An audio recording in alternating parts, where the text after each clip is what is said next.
A'udzu billahi minasyaitonir rajim. Bismillahirrahmanirrahim. Walamma, dan ketika barozu, mereka maju bersama-sama. Al-buruz wa taqaddum, maju bersama-sama dan dalam barisan yang tertata. Walamma barozu, dan ketika mereka maju bersama-sama dalam barisan yang tertata, yaitu pasukan dari Talut, li Jaluta wa junudih, menghadapi Jalut, panglima dari pasukan orang-orang yang kufur, wa junudihi, dan tentaranya. Al-haq di situ kembali kepada Jalut, yaitu tentaranya Jalut. Qalu, maka mereka kemudian mengatakan, wa hadzal qaul huwa doa. Mereka mengatakan, yaitu mereka berdoa, Rabbana, wahai Tuhan kami, ya, wahai Tuhan kami, afrig, limpahkanlah, tumpahkanlah, penuhkanlah, alaina, atas kami, sobro, kesabaran, wasabbit, dan kokohkan, aqdamana, kaki kami. Maksudnya berikan kami keberanian, jangan sampai kaki kami bergeser, jangan sampai kami lari dari medan perang, jangan sampai hati kami merasa gentar. Wansurna alal qaumil kafirin, dan tolonglah kami, berikanlah kami pertolongan atas orang-orang yang kufur, kaum yang kufur. Fahazamuhum, maka kemudian alfa di situ ataf, ya, taqiban, menunjukkan bahwa ada proses. Ya, ada proses tapi tidak lama. Ya, fahazamuhum, artinya perangnya itu tidak sampai lama sekali. Ya, kalau ada proses yang lama itu biasa pakai summa, ya, tapi di sini pakai fa. Fahazamuhum, maka tidak lama setelah mereka berperang, hazamu, ai hazama Talut wa junudihi wa junuduhu, ya, hum, siapa itu? Jalut wa junudahu. Jadi pasukan Talut mengalahkan mereka, yaitu mengalahkan pasukannya Jalut, ya, biiznillah, dengan izin dari Allah Subhanahu wa taala. Wa qatala Dawud, dan Daud membunuh Jalut. Nah, inilah momen, ya, Bapak-bapak, saudara-saudara, munculnya di pentas sejarah seorang prajurit yang semula dianggap orang biasa, tapi ternyata dia menyimpan keberanian yang luar biasa. Namanya Daud, ya, dari prajurit yang biasa, dengan sebab dia berani dan dia melakukan hal yang tidak dilakukan oleh prajurit yang lain, yaitu apa? Qatala Dawud Jalut. Daud ini kemudian membunuh Jalut, panglima langsung yang dibunuh. Jadi kalau sudah panglima dibunuh, ini zaman dulu, ya.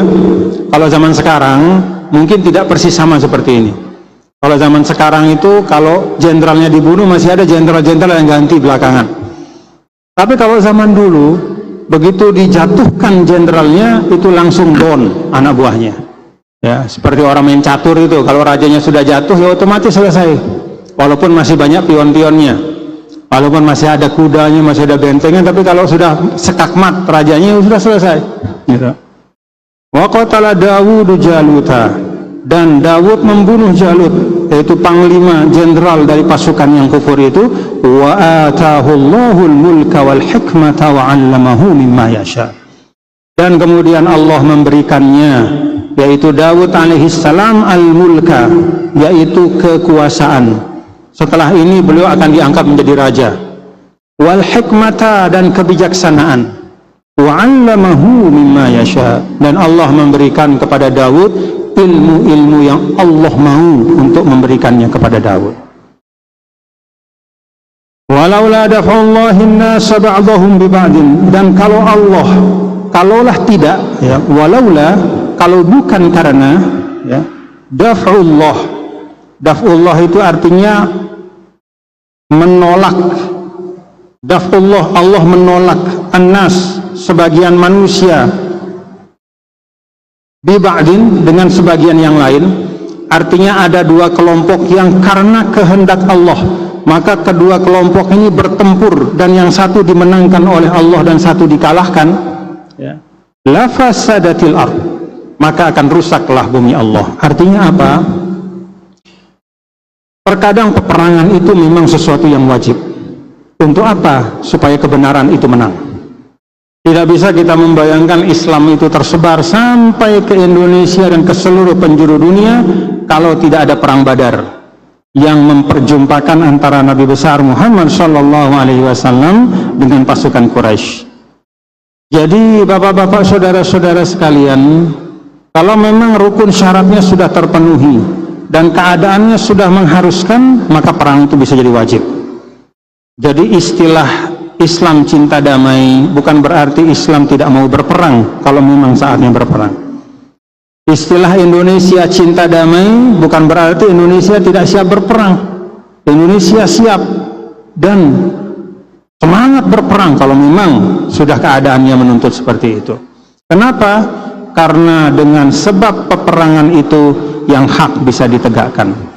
Kalau orang yang berada pada kebenaran tidak berani melawan orang-orang yang berada dalam kebatilan. Ada penduduk di suatu daerah atau suatu negara, dia biarkan dirinya diserbu oleh negara lain, itu yang bikin dijajah. Maka orang yang diserbu itu, yang akan dirusak kehormatannya, dia harus bangun, dia harus menegakkan kebenaran, dia harus berani mengangkat senjata. Karena dengan mengangkat senjata itulah maka kebenaran akan ditegakkan. Nah, ini bagian yang perlu kita cermati bapak-bapak, saudara-saudara. Kata Allah Ta'ala, kalau bukan karena sebab Allah mentakdirkan peperangan satu sama lain, la fasadatil ard, maka akan rusak bumi Allah ini. Dalam konteks ini, Jalut yang jahat itu bersama pasukannya akan semakin semena-mena, ya, kalau tidak Allah datangkan Daud dan pasukannya. Walakinnallaha dzu fadlin 'alal 'alamin. Namun Allah Subhanahu wa taala namun Allah Subhanahu wa taala dzu fadlin 'alal 'alamin. Allah memiliki karunia 'alal 'alamin yang dilimpahkan kepada seluruh alam raya ini. Jadi peristiwa yang istimewa ini supaya tidak salah paham, ya, supaya tidak ada yang merasa besar kepala, supaya tidak ada yang menisbahkan kemenangan itu pada dirinya, supaya tidak ada yang menisbahkan keberanian itu pada kehebatannya. Allah tutup ayat ini dengan wallahu dzu fadlin 'alal 'alamin. Kalau ada kemenangan bukan dari hakikatnya darimu, tetapi itu karunia dari Allah. Apapun, ya, apapun yang berupa sesuatu yang istimewa, sesuatu yang berupa kemenangan, sesuatu yang berupa karunia ataupun ilmu atau apa saja namanya yang kita senangi, yang sesuai dengan harapan kita, itu sampai kepada kita bukan karena kehebatan kita, tetapi walakinnallaha dzu fadlin 'alal 'alamin. Namun itu semua adalah fadlun. Fadlun itu artinya karunia dari Allah Subhanahu wa taala. Tilka, keseluruhan dari kisah itu, ayatullahi, itu adalah ayat-ayat Allah. Jadi di sini ayat, ya, bisa bermakna yang kita baca. Jadi rangkaian yang kita baca mulai dari ayat 246, alam tara ilal mala'i min bani Israila min ba'di Musa, sampai sini, sampai 252. Nah, keseluruhan ayat-ayat ini yang kita baca itu adalah ayat-ayat Allah, yaitu firman-firman Allah Subhanahu wa taala, natluha 'alaika, yang kami bacakan atasmu wahai Muhammad.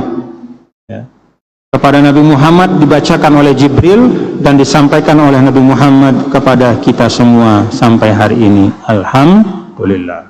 Bisa juga ayatullah di sini bukan berarti, tidak hanya berarti ayat yang kita baca, tetapi kisahnya, ya. Jadi kisah itu sendiri adalah tanda kebesaran Allah. Coba kita bayangkan, Jalut pasukannya besar, jumlahnya jauh lebih banyak, pengalaman perangnya juga jauh lebih lengkap.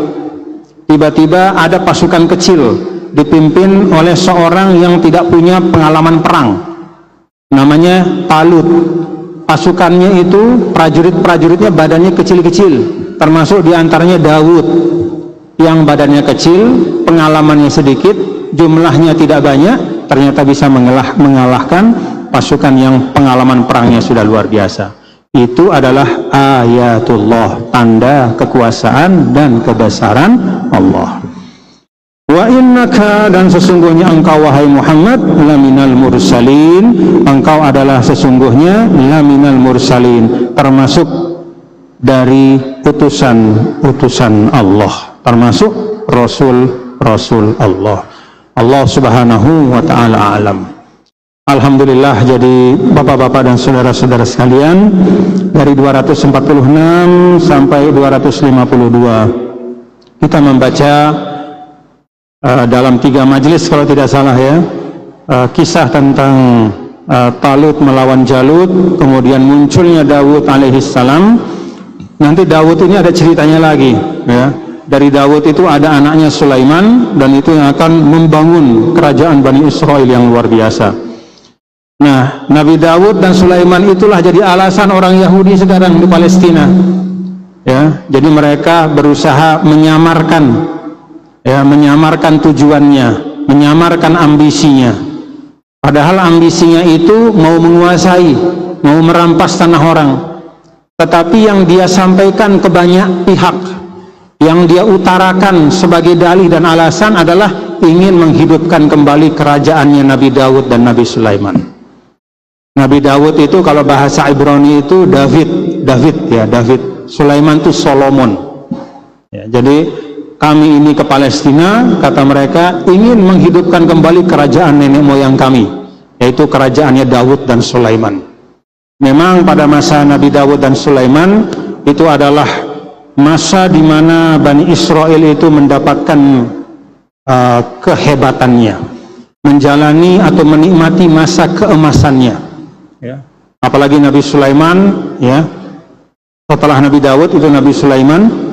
Kita tahu Nabi Sulaiman itu mewarisi ya, atau memiliki kerajaan dan kekuasaan yang la yambagi li ahadin min ba'di, yang tidak bisa disaingi oleh siapapun ya.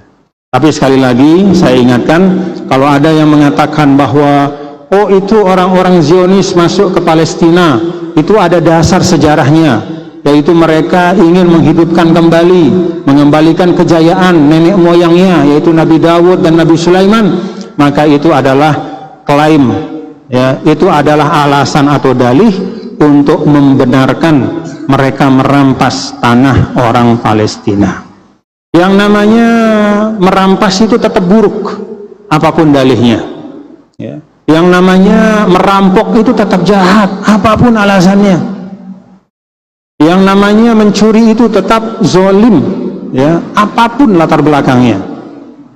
Bahkan mohon maaf, kalaupun ya ada orang misalnya seperti masa Sayyidina Umar ibn al-Khattab ya, pada saat kekeringan di Madinah, lalu ada orang yang mencuri karena memang dia kelaparan ya.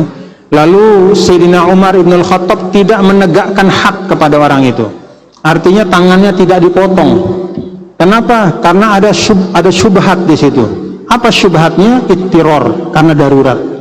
Para ulama mengatakan memang tidak ditegakkan hak, tetapi dia tetap berdosa. Memang tidak menegakkan hak, tetapi dia tetap zalim ya. Jadi yang namanya kejahatan itu tidak bisa ditutupi atau dibikin alasan atau dalil. Seindah apapun alasannya, kalau itu kejahatan, dia tetap kejahatan di mata Allah, di mata Rasulullah SAW. Nah, bapak-bapak, saudara-saudara, ada banyak sekali yang bisa kita ambil ya dari kisah yang panjang tentang Talut, tentang Jalut, tentang Nabi Daud alaihissalam ini. Yang pertama adalah dari sini kita bisa mengambil kaidah al-qiyadatu taklifun la tashrif, bahwa kepemimpinan itu adalah penugasan dan amanah, bukan sesuatu yang pantas untuk disombongkan dan dibangga-banggakan. Jadi ketika Allah Subhanahu wa ta'ala memberikan perintah kepada Talut untuk memimpin ya, pasukannya, itu bukan kemudian dia lakukan untuk menampakkan kesombongan. Tidak dia terima dengan kesombongan, tidak dia banggakan, tapi dia terima dengan penuh tanggung jawab. Jadi al-qiyadatu taklifun la tasyrif. Kepemimpinan itu adalah tugas, amanah dan tanggung jawab, bukan sesuatu yang pantas dibanggakan apalagi untuk disombongkan. Kalau seorang menerima kepemimpinan dengan penuh tanggung jawab, maka kita akan lihat dia pasti sungguh-sungguh melaksanakan kepemimpinannya itu. Maka dia akan jadikan siangnya jadi malam, malamnya jadi siang, kaki jadi kepala, kepala jadi kaki. Untuk apa? Untuk menunaikan amanah kepemimpinannya. Ya, kalau kita lihat misalnya ya, tahaddusan bi ni'matillah, misalnya ketika terjadi di banjir ya, di Aceh, di Sumatera Utara, di Sumatera Barat, kita saksikan ya, ada misalnya gubernur Aceh itu yang namanya Muallim Mudzakkir Manaf ya, kita lihat bagaimana dia sungguh-sungguh menangani bencana itu, bagaimana dia sungguh-sungguh ingin supaya rakyatnya itu selamat. Bahkan sebelum ada izin dari pemerintah pusat, dia langsung kontak Malaysia, minta bantuan, dikirim obat dari Malaysia, saking inginnya supaya rakyatnya itu selamat. Itulah pemimpin yang menyadari bahwa kepemimpinan itu taklif, yaitu sesuatu yang merupakan tugas dan amanah yang akan diminta pertanggungjawaban oleh Allah Subhanahu wa Ta'ala. Tapi kalau ada pemimpin menganggap bahwa qiyadah itu adalah tasyrif, kepemimpinan itu adalah sesuatu yang pantas untuk dibanggakan, apalagi kemudian dijadikan bahan kesombongan, maka yang terjadi adalah rakyatnya biasanya mudarat. Contoh ya, banyak kita lihat misalnya ya di media-media sosial ya, banyak rakyat yang protes. Ada pejabat yang pakai wing-wing ya, wing-wing harus semua minggir, nggak boleh orang lewat kalau dia sudah, walaupun lagi macet, pokoknya semua harus minggir. Kadang-kadang bahkan lewat jalur yang tidak boleh ya. Jadi dia mendahulukan kebanggaan pribadinya, dia ingin dihormati, ingin dibanggakan. Kenapa? Karena dia melihat kepemimpinan itu bukan tanggung jawab, tetapi tasyrif, sesuatu yang membuat dirinya bangga dan bahkan sombong.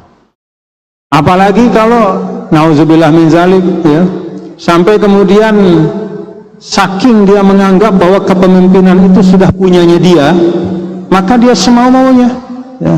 Nauzubillah min zalik. Ada contoh misalnya beberapa waktu yang lalu, ada pemimpin rakyatnya sedang kebanjiran, dia malah pergi jauh, ditinggalkan tanggung jawabnya, untuk sesuatu yang bahkan sifat itu sunnah. Jangankan sesuatu yang sifatnya sunnah, sesuatu yang sifatnya fardu kifayah pun harus dia tinggalkan, tidak boleh dia lakukan. Kenapa? Karena melaksanakan tugas bagi seorang pemimpin itu fardu ain. Jadi ini pemimpin melaksanakan tugas kepemimpinan itu fardu ain. Tidak boleh yang fardu ain dia tinggalkan untuk sesuatu yang sifatnya sunnah. Sebesar-besar pahala sunnah itu nggak bakal nutup dosanya meninggalkan fardu ain.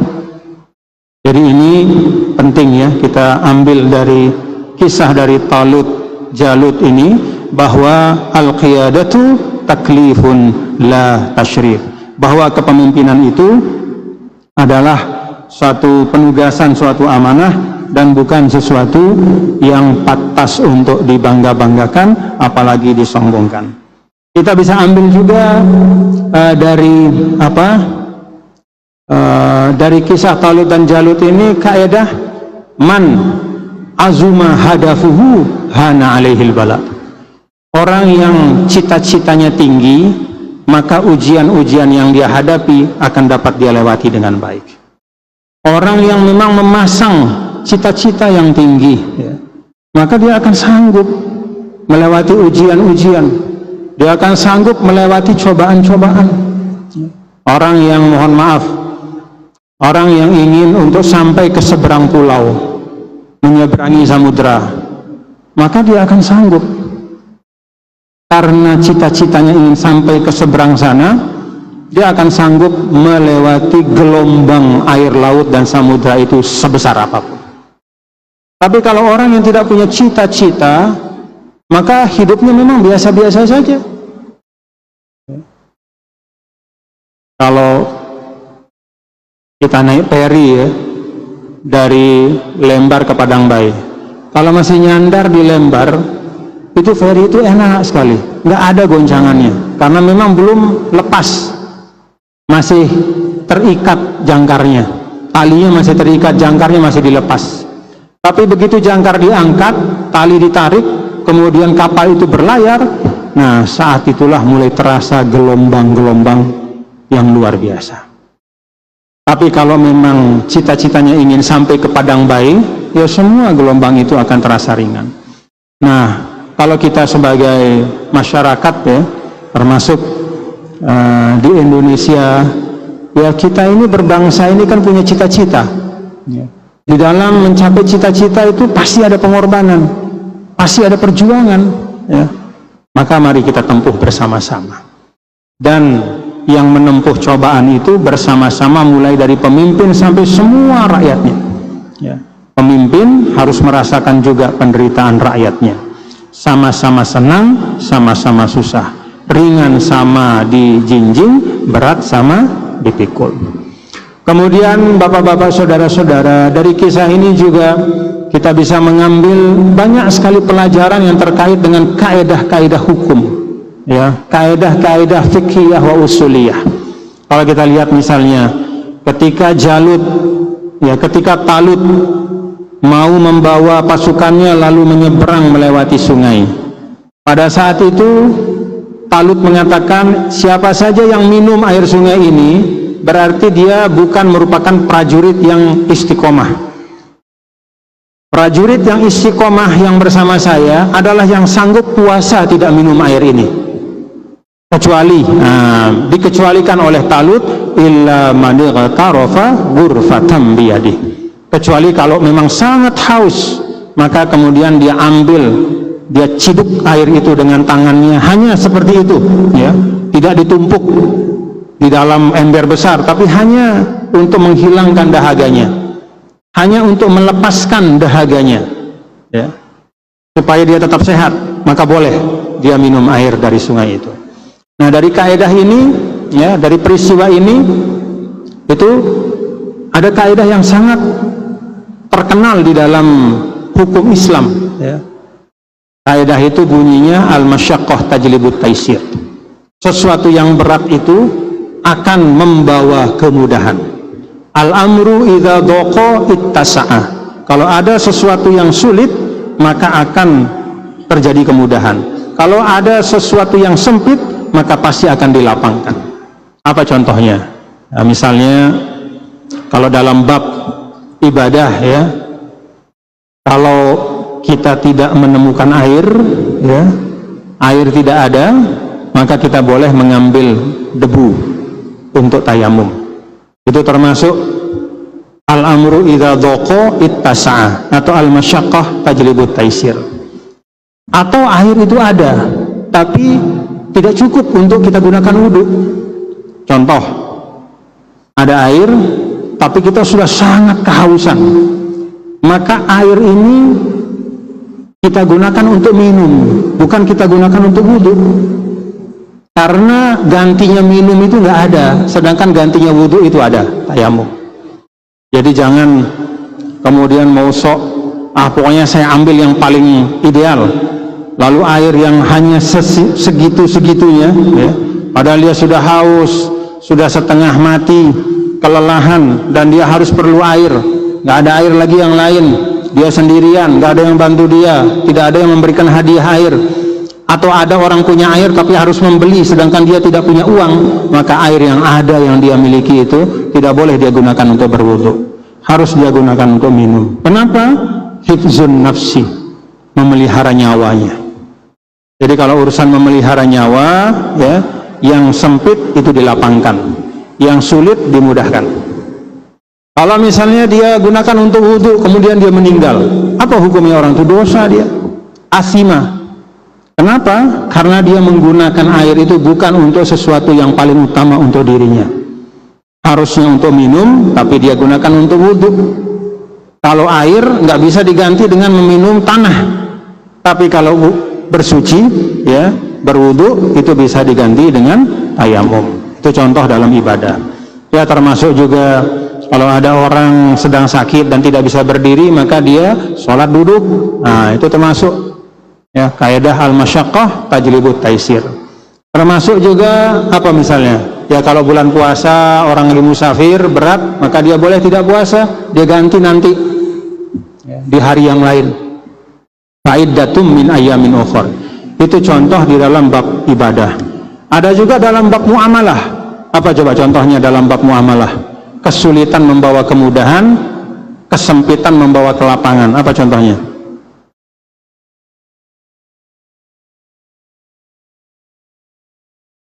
Misalnya nih ya, kaidah jual beli dalam Islam itu barang harus ada.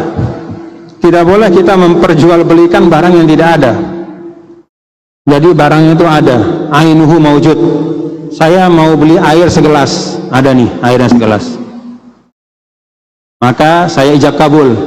Saya beli air ini segelas dengan harga 500 rupiah. Nah, saya terima, kasih duit 500, kita minum. Itu sah. Kenapa? Karena barangnya itu ada. Tidak boleh menjual barang yang tidak ada. Itu kaidah umum. Tetapi ya, ada beberapa pengecualian di dalam jual beli kita. Contohnya apa? Namanya bai'us salam. Bai'us salam itu kita membeli sesuatu dengan cara memesan. Yang namanya memesan kan belum ada di depan kita. Maka kita beli kepada bapak misalnya, Pak, saya beli beras 1 karung beratnya 100 kilo dengan harga sekian rupiah dan diserahkan besok jam 8 sore. Nah, terima uangnya. Itu sah. Ya. Itu sah walaupun barangnya tidak ada. Kenapa disahkan oleh para ulama? Ya karena memang ada tuntunan dari Nabi kita, Nabi besar Muhammad Sallallahu Alaihi Wasallam yang menunjukkan bahwa bai'us salam itu sah walaupun barangnya tidak ada. Nah, kenapa itu dibolehkan oleh Islam? Ya karena memang terkadang yang namanya pedagang itu dia perlu modal, ya dia perlu uang. Misalnya saya pedagang, biasa saya jual beli beras misalnya, tapi suatu ketika saya udah nggak punya barang, uangnya sudah nggak ada. Maka ketika ada orang datang, Pak, saya mau beli beras, ya, saya mau beli beras dengan harga sekian, jumlahnya sekian dan diserahkan lusa misalnya. Oh ya, baik, dia kasih saya uang, dengan uang itu saya membeli. Nah, itu bisa. Itu namanya bai'us salam. Atau juga termasuk yang mirip dengan bai'us salam itu bai'ul istisna namanya. Itu sebagian ulama menyamakan hukumnya dengan bai'us salam. Apa itu bai'ul istisna? Kita mesan orang untuk membuatkan sesuatu. Misalnya ada orang tukang buat meja, dia belum buat. Kemudian kita kasih dia uang, Pak, saya mau membeli, tolong buatkan saya meja ukurannya sekian, tingginya sekian, pakai kayu sekian, harganya sekian, nanti saya ambil 1 bulan yang akan datang, kasih dia uangnya. Itu boleh. Kenapa? Sama juga sebabnya ke yang tadi. Orang punya keahlian kadang-kadang tidak punya uang. Maka Islam memberikan ruang bagi orang yang punya keahlian atau dia punya usaha tapi modalnya tidak ada, maka boleh dia berjual beli, dia terima uang sebagai pembayaran dari sesuatu yang akan dia buatkan, ya, sesuai dengan pesan dari yang membeli itu. Tetapi ingat, baik bai'us salam maupun bai'ul istisna itu harus kailin ma'lum wa wasnin ma'lum wa ajalin ma'lum. Harus jumlah duitnya jelas, ya, jangan mengatakan saya beli sesuai dengan kebiasaan, ya nggak boleh, nggak ada nama kebiasaan, beda-beda, harus uangnya jelas, 500.000. Kemudian timbangannya atau bentuknya juga jelas, kayak begini, begini, begini. Wa ajalin ma'lum, jelas kapan penyerahannya. Gitu. Nah, ini termasuk kaidah yang tadi. Ya, di mana agama itu memberikan kemudahan pada saat-saat tertentu, ketika ada kesulitan, ketika ada kesusahan, maka agama mengajarkan di situ ada kemudahan. Pelajarannya untuk kita bapak-bapak, saudara-saudara sekalian, kalau kita bisa memudahkan orang, jangan kita persulit, gitu ya. Allah saja mempermudah urusan hambanya. Jadi kalau kita ingin menjadi orang yang Allah cintai, maka mari kita belajar akhlaknya Allah. takhallaqu bi akhlaqillah. Allah itu maha memudahkan, maka mari kita berusaha memudahkan orang lain. Urusan-urusan orang yang ada pada kita selama tidak melanggar syariat, selama tidak melanggar hukum, kalau memang bisa kita bantu, bantulah. Ya, man naffasa an munin kurbatan min kurabid dunya, naffasallahu anhu kurbatan min kurabi yaumil qiyamah. Siapa saja orang yang melepaskan kesulitan dari saudaranya di dunia, maka Allah akan lepaskan kesulitannya di sisi Allah Subhanahu wa taala di hari kiamat. Amin amin ya rabbal alamin. Bapak-bapak dan saudara-saudara sekalian, itu beberapa hal yang bisa kita bahas pada siang hari ini. Tetapi ada satu hal juga ya yang mungkin perlu untuk kita juga cermati di dalam rangkaian ayat ini, bahwa la yughnid du'a'u anil amal wa la yusmirul amal bila du'a. Bahwa yang namanya doa itu tidak boleh menggantikan amal. Dan bahwa kalau kita ingin amal kita membuahkan berkah, iringi dengan doa. Apa artinya? Dalam perjalanan kisah ini kita lihat ada pasukan Talut, kemudian bersiap dipimpin oleh panglimanya yang namanya Talut. Kemudian dia berbaris siap menghadapi musuh, senjatanya sudah dia asah, segalanya sudah dia lengkapi. Apa yang menyempurnakan ikhtiar mereka? Rabbana afriq alaina sabra wa tsabbit aqdamana wansurna alal qaumil kafirin.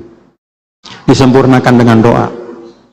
Tetapi kisah ini mengajarkan kepada kita, doa itu letaknya di belakang. Doa itu letaknya setelah semua ikhtiar kita siapkan. Ya. Jadi jangan sampai istilahnya mengatakan Allah Maha Kuasa lalu ikhtiar dia tinggalkan. Siapa jadi contoh kita yang terbaik? Nabi yang mulia, Nabi besar Muhammad SAW. Kurang apa doanya Nabi? Tapi kalau kita lihat ya, kurang apa doanya Nabi, tapi kalau kita baca sirah, kita akan baca bagaimana Nabi pagi sholat subuh di masjid. Selesai sholat subuh dia keluar ke pasar mengecek apakah jual beli di pasar itu berjalan dengan baik. Setelah itu dia melihat ashabus suffah, sahabat-sahabatnya yang kekurangan makanan, dia bagikan makanan. Habis itu dia pergi ke kebun kurma, dia mengecek di situ apakah sahabat-sahabatnya berada dalam keadaan yang baik. Setelah itu dia kembali lagi ke masjid, menjumpai tamu-tamunya. Masuk waktu zuhur, sholat zuhur bersama sahabat. Setelah itu bikin majelis, lalu menerima tamu lagi, lalu pergi lagi menengok sahabat terus sampai setelah isya. Sepanjang hari itu Nabi bekerja, beramal. Itulah contoh yang terbaik untuk kita ya, dalam hidup ini segala sesuatu itu ada tempatnya. Segala sesuatu itu ada tempatnya. Ada tempat doa, ada tempat ikhtiar. La yughnid du'a'u anil amal wa la yusmirul amalu bila doa. Dan juga tidak boleh kita mengandalkan sepenuhnya pada ikhtiar kita. Pokoknya saya kalau menempuh A, B, C, saya pasti sukses. Belum tentu. Kadang, ya, kalau kita menempuh itu tanpa bersandar kepada Allah, tanpa berdoa memohon pertolongan Allah, secara zahir sampai kita, tapi sampainya itu mamhukul barokah, berkahnya nggak ada. Kenapa? Karena hati kita itu tidak terpasang dari awal itu niat bersandar kepada Allah. Jadi ini juga penting untuk kita ingat ya, supaya kita paham masing-masing antara ikhtiar dan doa itu ada tempatnya dan ada wilayahnya. Semoga Allah memberikan kemanfaatan apa yang kita baca pada hari ini. Rabbana taqabbal minna innaka antas samiul alim, tub alaina innaka antat tawwabur rahim. Insyaallah majelis yang akan datang kita masuk pada juz ketiga ya. Masya Allah, nggak terasa 2 juz sudah kita baca bersama-sama. Allahumma fi qul hadi ila sabil rasyad. Assalamualaikum warahmatullahi taala wabarakatuh. Cukup kali ya? Baiklah jemaah rahimakumullah, demikianlah ada ini masih ada waktu 12 menit. Mungkin ada yang ingin bertanya atau kalau silakan. Yang kaitannya dengan kita bahas tadi ya, silakan.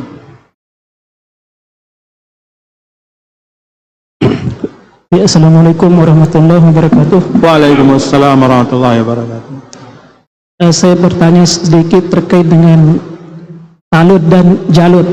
Kalau Talut ini kan melambangkan sisi yang lemah ya, tapi Jalut ini melambangkan sisi yang powerful.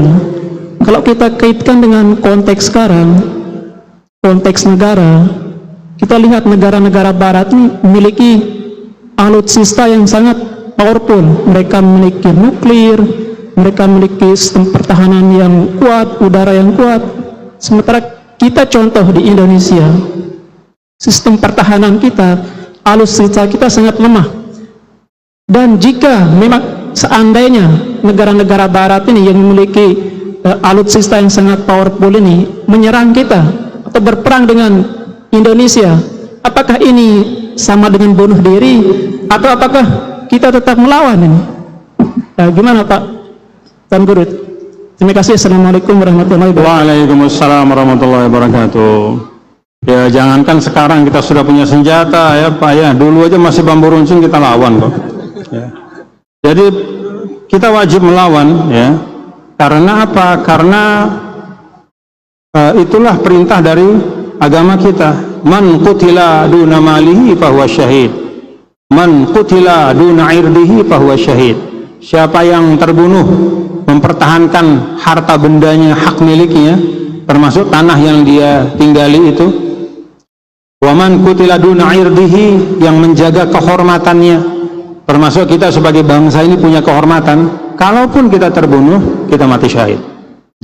Apalagi sebenarnya ya, kalau dalam ilmu peperangan itu kan kemenangan itu bukan hanya dari alutsista ya.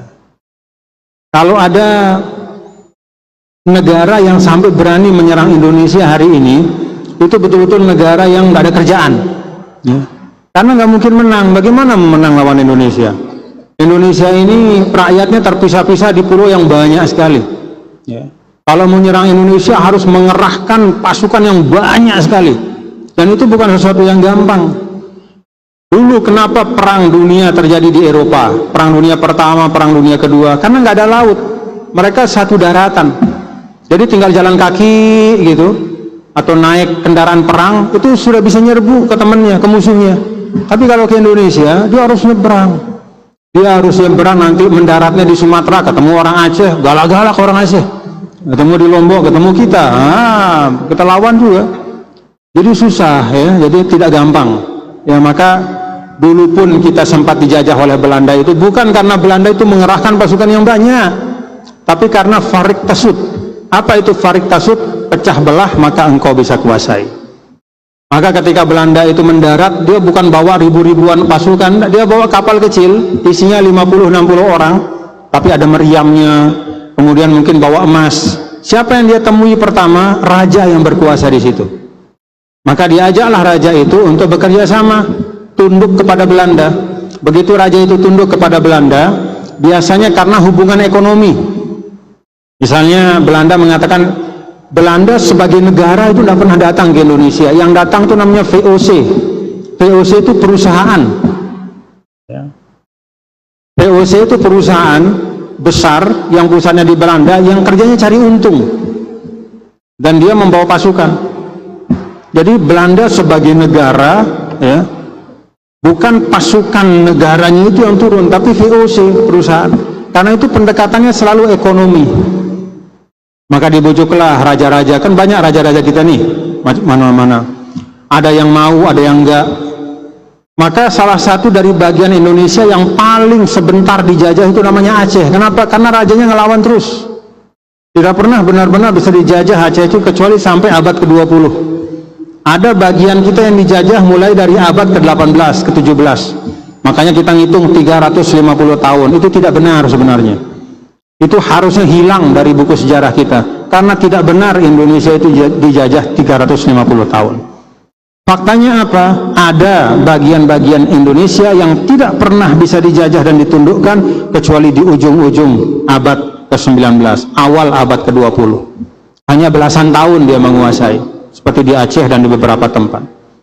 Datang, dibujuk rajanya, biasanya dikasih uang atau emas atau apa, nanti imbal baliknya hasil bumi itu dijual kepada Belanda, gitu. Jadi hasil bumi itu dijual karena itu yang mereka cari. Nah, begitu raja itu tunduk dengan kesepakatan, maka diistilahkan tempat itu dijajah. Paham ya Bapak-bapak ya? Begitu daerah itu tunduk kesepakatan sama Belanda, ya, rajanya itu istilahnya tunduk pada syarat-syarat yang diberikan oleh VOC, maka dikatakan oh itu jajahan, dari jajah. Tapi secara fisik yang namanya tentara Belanda datang puluhan ribu, ratusan ribu itu tidak ada. Belanda itu jauh. Ya, kalau mereka datang ratusan ribu mungkin tenggelam di laut rata-rata. Karena susah. Jadi kita memang ya sempat mengalami penjajahan itu bukan karena Indonesia sebagai satu bangsa, apalagi sekarang kita sudah menyatu, itu tidak kuat. Tapi lebih karena kelemahan dari sebagian pemimpin-pemimpin lokal, raja-raja itu lemah hatinya melihat bujukan uang segala macam, akhirnya dia serahkan kedaulatannya, dia serahkan kekuasaannya, dia serahkan kewenangannya kepada VOC. Nah, tapi kalau sekarang udah insya Allah nggak akan terjadi ya, dan siapapun yang ingin melakukan hal seperti itu ya wajib untuk kita lawan. Kita tidak lemah hari ini, insya Allah kita kuat. Apalagi kalau kita kompak. Wallahu a'lam bishawab. Satu lagi terakhir ada? Silakan Pak.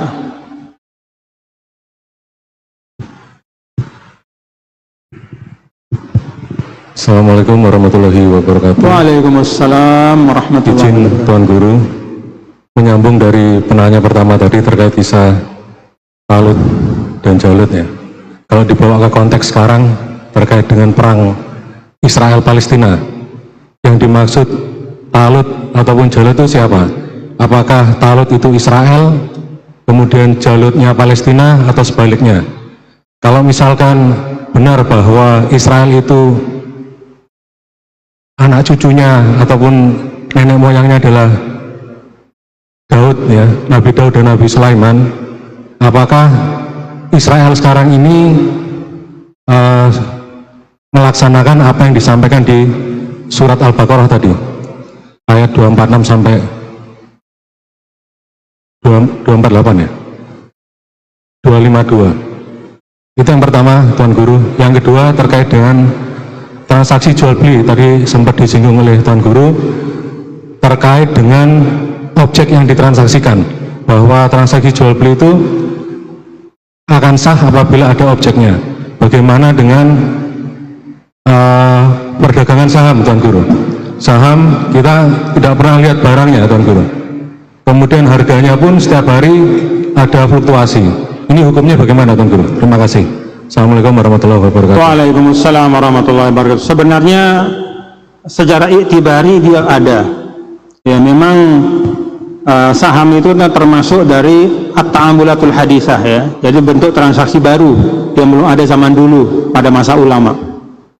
Tetapi hakikatnya yang nama saham itu pasti ada underlyingnya, yang nama saham ya, karena saham itu kan adalah persentase dari kepemilikan perusahaan. Jadi selama perusahaannya ada dan ada valuasinya yang ditentukan oleh pihak yang berwenang ya, sesuai dengan hukum yang ada, dan kemudian perusahaan itu disahkan, misalnya dia masuk ke bursa saham, artinya dia melewati proses panjang ya, dari validasi benar enggak ini perusahaan ini ada, cocok enggak nilainya sekian gitu. Lalu misalnya perusahaan itu dipecah dari nilainya 1 miliar, nilai perusahaan dipecah menjadi 1 juta saham, nilai per sahamnya itu 1000, boleh enggak kita beli saham itu? Boleh.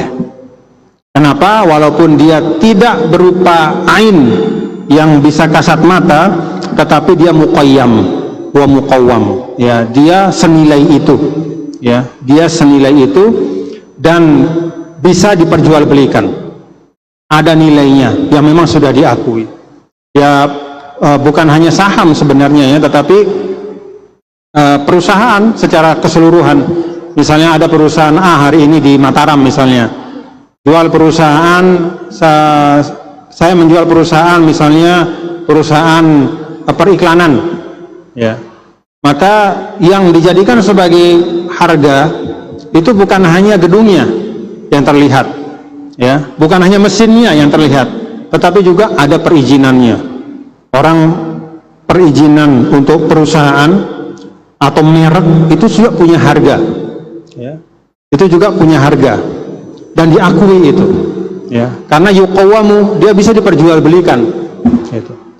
Nah, karena itu berjual beli saham itu adalah jual beli yang sah, tetapi bagusnya, ya, saham yang kita jual beli itu adalah saham yang memang termasuk dari perusahaan yang syariah.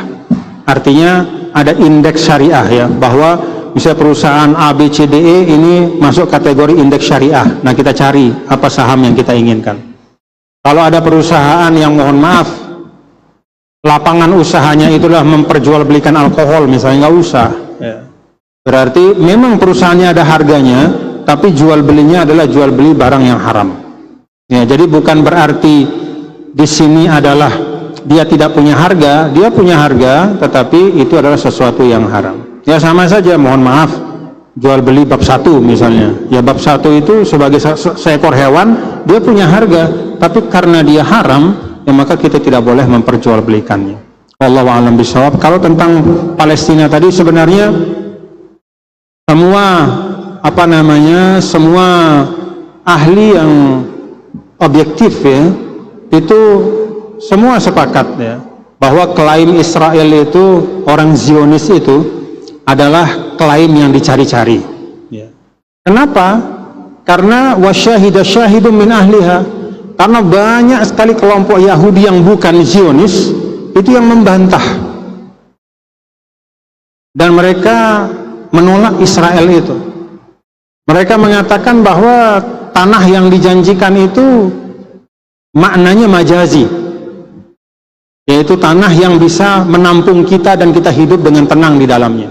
Maka orang-orang Yahudi Amerika itu banyak yang tidak setuju dengan Israel, dan dia mengatakan tanah yang dijanjikan untuk orang Yahudi adalah tanah di mana tempat mereka bisa hidup dengan aman dan damai. Dan kami di Amerika ini sudah hidup dengan aman dan damai. Jadi tidak ada alasan untuk merampas harta orang, tidak ada alasan untuk merampok tanah orang, ya. Jadi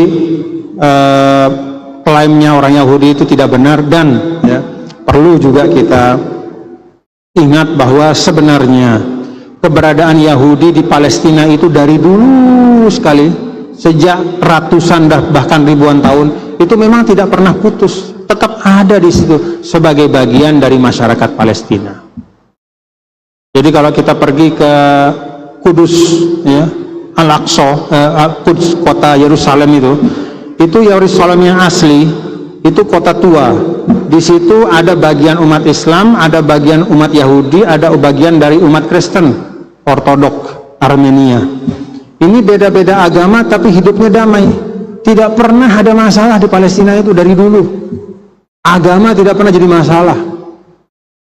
Kapan dia jadi masalah? Ketika ada orang-orang Eropa, ya, orang-orang Eropa yang memiliki cita-cita politik tertentu, ya, maka mereka menggunakan alasan yang ada di dalam Taurat untuk menjadi dalih pembenaran mereka mengambil tanah orang.